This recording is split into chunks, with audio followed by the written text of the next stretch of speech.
लसर करता बदनिया हो कि हटी होने जाही सैया सुत खरी हनिया हो कि हटी होने जाही सैया सुत खरी हनिया हो कि हटी होने जाही सैया गर्मी में लसर लसर गर्मी में लसर लसर करता बदनिया हो कि हटी होने जाही सैया सुत खरी हनिया हो कि हटी होने जाही सैया सुत खरी हनिया हो कि हटी होने जाही सैया। Mixed by Pipin Rastogi।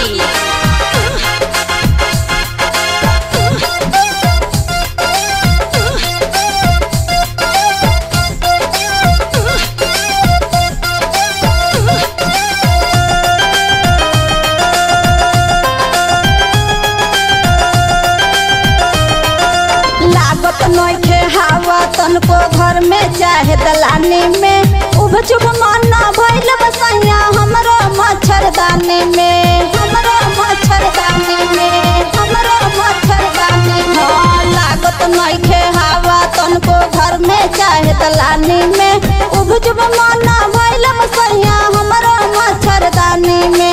आधी रात में हमारे मनवा तनको नहीं भावेला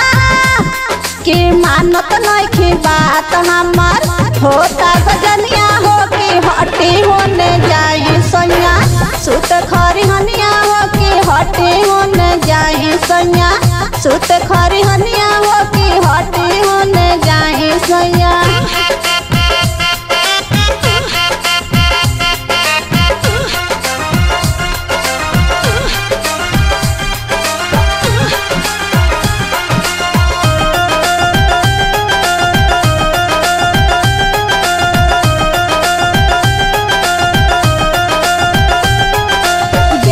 कटनी बढ़ल बा खटनी केतनो डलाई बेनिया हो